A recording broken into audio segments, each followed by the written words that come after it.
Hello everybody and welcome back to the channel. Today we're going to be discussing how to add an outlet behind your television when you've got an on-wall mount.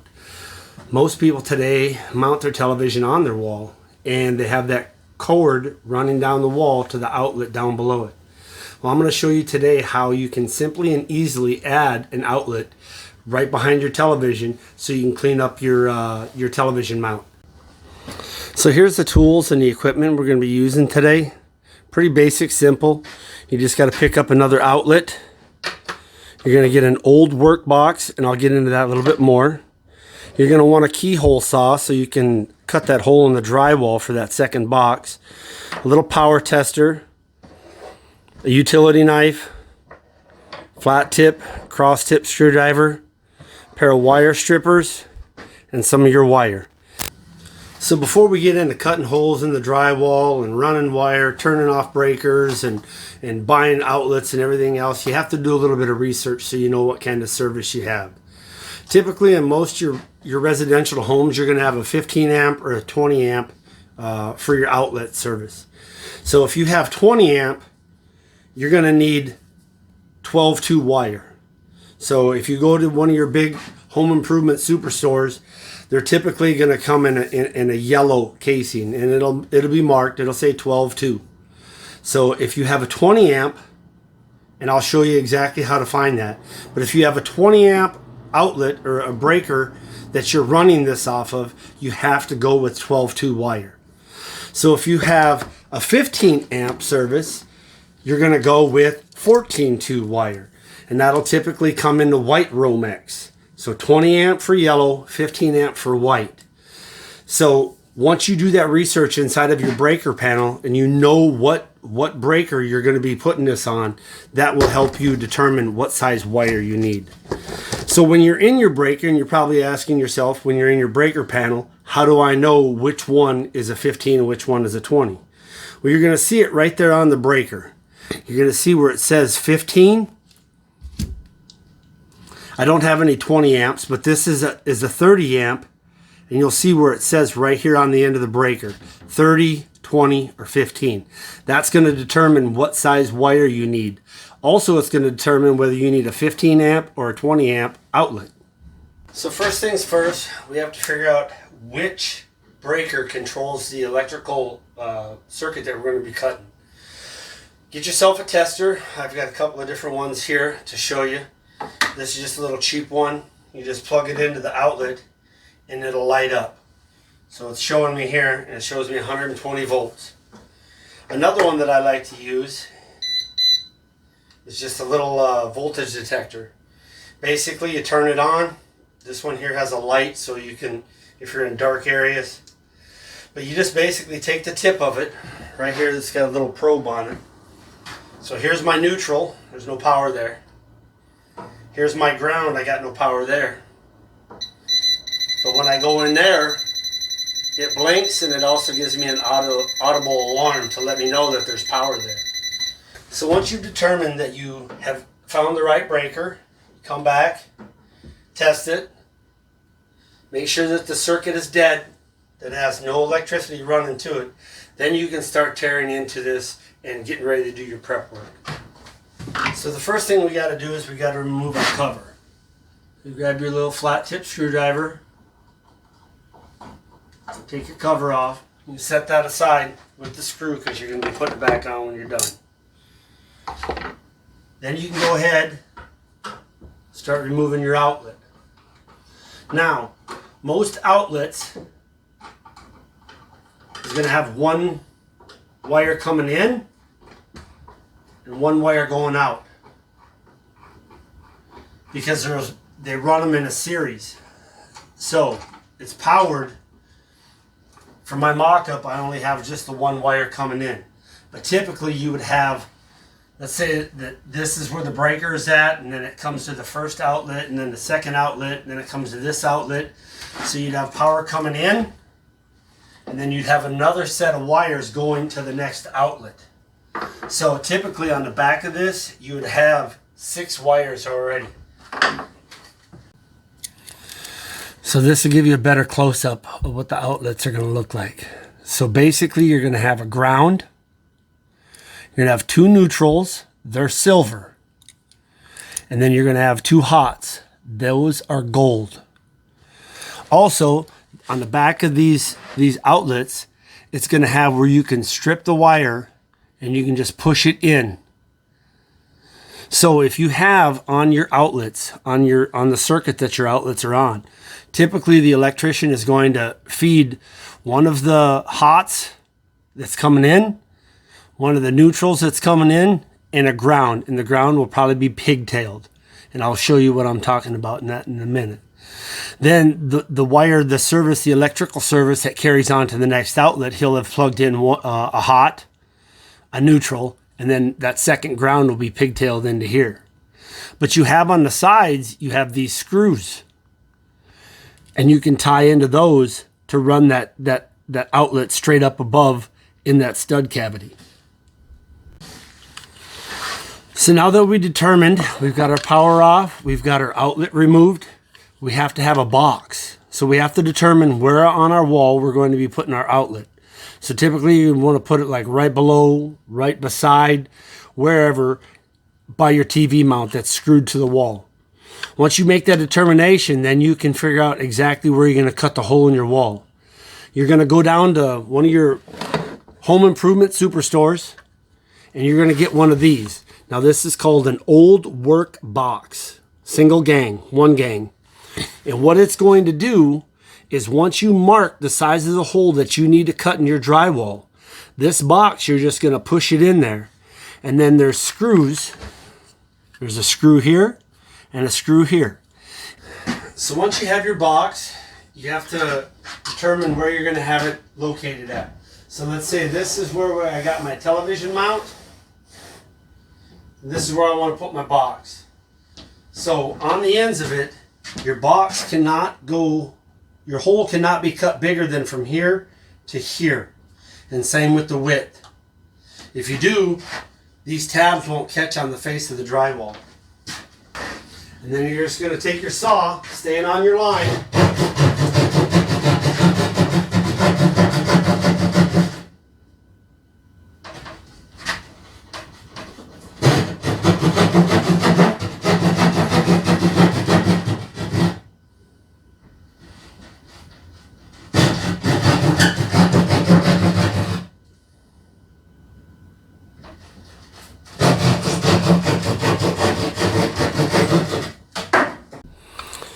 And once you have your hole cut, you grab your box, test it, make sure that it fits.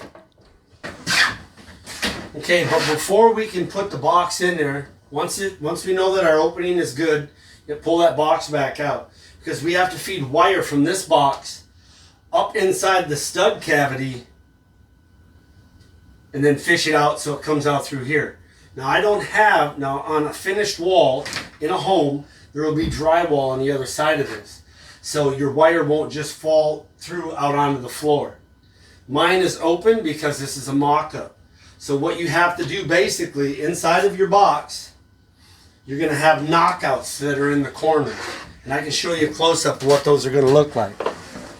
So in here you can see these are your knockouts. There's 4 of them. And what that's going to do is once you push that wire through there,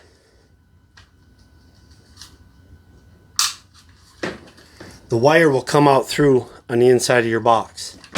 So once you take your wire, once you have this all opened up, you can actually feed your wire through your box. And like I say, on the back side of it, there will be drywall. So in that stud cavity, that wire is going to kind of weave all around and not going to want to go up there. So you have to feed it through. Like I say, on yours, you won't be able to reach around. But on this one here, the wire will actually hit on the drywall and get fed through. Once you determine that you have enough fed for the length, you can actually look down with a flashlight or something to look down in there to feed your wire. And then once you can grab it, with a hook. You can modify a coat hanger, whatever the case may be, to fish that wire back up and out, so you have it outside coming up to that new hole. Another item that you can use to fish that if you're not having any success is an actual wire fish. So basically all it is, and this is a pretty good sized one, you probably ain't going to need this much. They sell smaller ones. But this is something that it's a little bit more rigid than your electrical wire. You can actually feed this up through into the top of your box, and it'll stay in the stud cavity. Once you get enough of it fed through, you should be able to grab a hold of it with a pair of needle nose pliers. Alright, so now that we've got our wire fed through, we'll take our work box, our old work box that we picked up, feeding it through one of the knockouts. You can pull it through, feed just the amount of wire that you're going to need, pop that into place. You take your screwdriver, and those two screws will flip that little wing down. I don't recommend using a drill with this one because you want to feel when it's pinching.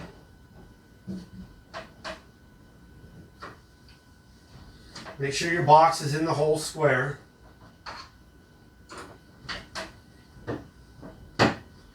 Tighten up the top one.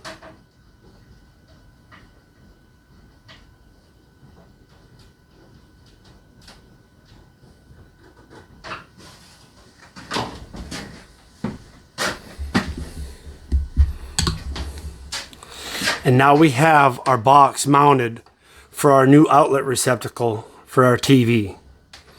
We have our wire coming in, and we're going to power this new outlet off from this circuit. So now we're going to prep our wires that are pigtailed out for our receptacle. So I take a utility knife, lightly score the Romex sheathing. Do not cut all the way through it. You just score it, and then you can peel the wire, the Romex back. There's going to be paper inside of it. You peel that paper back, and then your ground will be covered with paper as well. Peel that back, cut that off,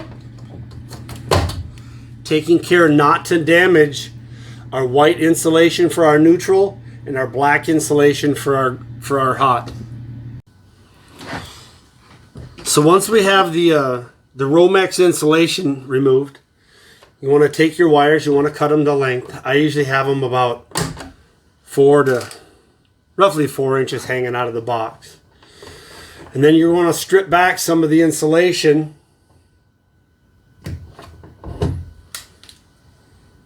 First the hot, then my neutral. Now I'll give you a close-up of what it looks like. So looking inside of our box, we can see that we've got our Romex peeled back. We have our insulation peeled back on our neutral, our hot, and our ground. So now we got our outlet. We're getting ready to install it. On the back of the outlet, there's going to be a gauge that shows you exactly how much to strip off from your wire. Roughly it's 3/4 of an inch. So once you have everything stripped off, you've got all the insulation removed, you need to put a loop into your ground. A lot of the wire strippers will have a little hole right here. You can pop the wire through and you just rotate it. Once you've got your loop on your ground, you take your receptacle, you hook it in there.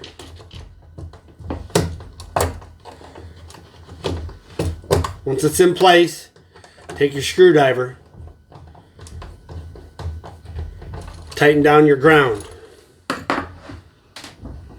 So on the side with your silver lugs, just in the back,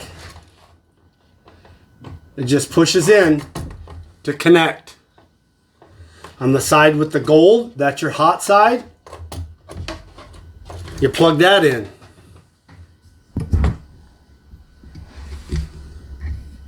and everything is connected.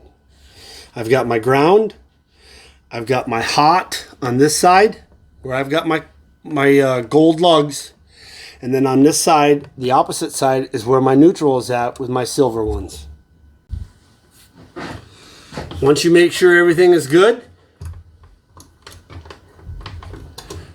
take your wires, everything, get it tucked into the box, grab your screwdriver, start feeding them in.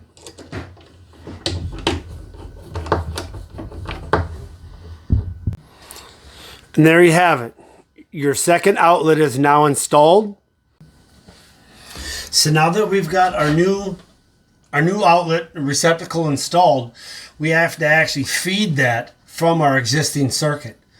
So just like we did up in the new one, you're going to take your knife and you're going to come inside the box and you're going to lightly score your Romex sheathing, taking care not to cut into the wires that are in there. Once you get it peeled back, take your knife, being careful not to nick anything. Cut your Romex off. The paper will just tear off.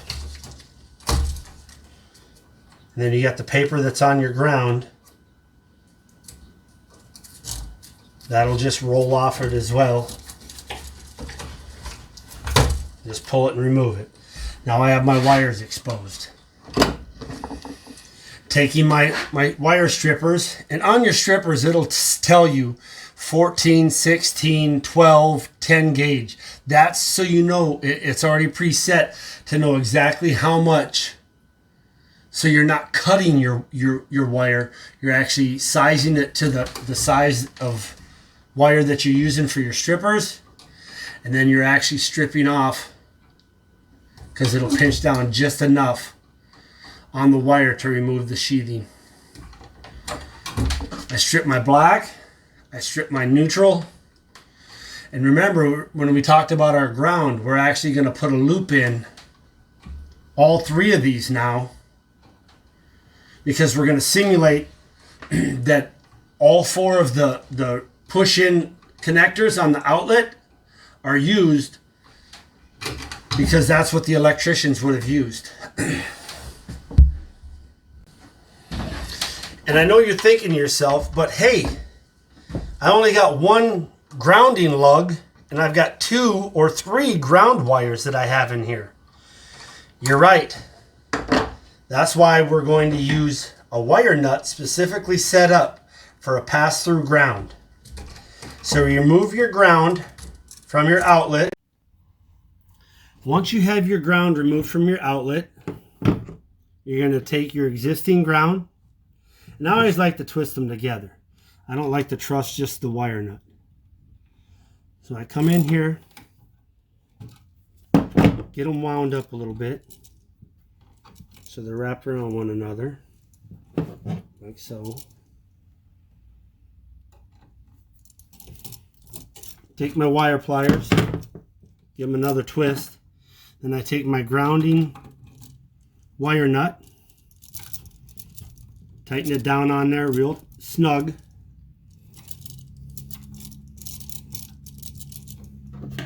Then I can take my wire strippers with the little hole in it,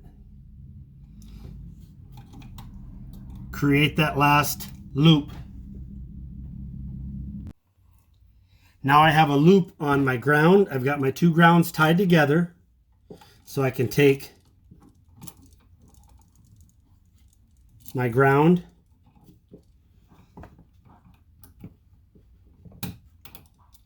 get it back on my grounding lug, take my screwdriver, tighten down my ground, take my neutral, come to one of those lugs, get it set, tighten it down, come on this side with my hot,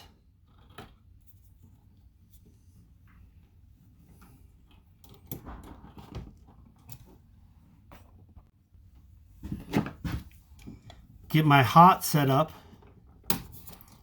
lock it on, take my screwdriver and tighten it down. Get my wires all set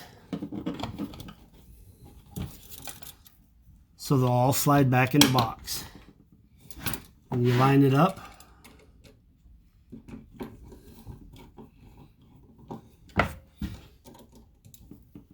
Reinstall the outlet into the box.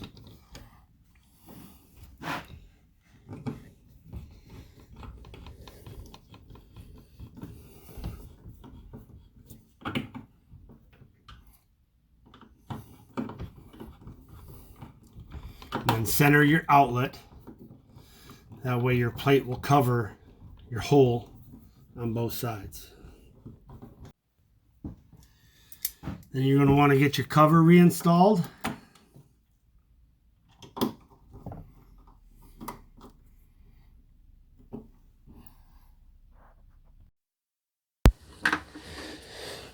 Once you have both covers reinstalled, you can go ahead and flip your breaker back on.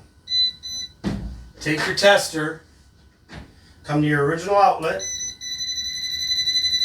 I have power there. I have power there.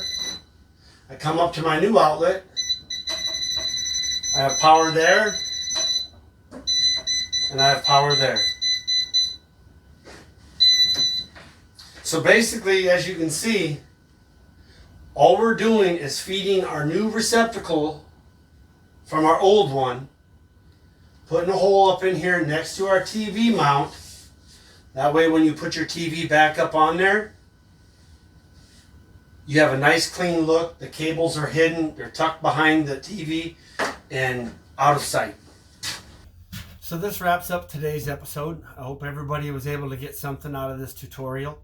If you feel confident that you can accomplish something like this as a homeowner, feel free to go ahead and try it.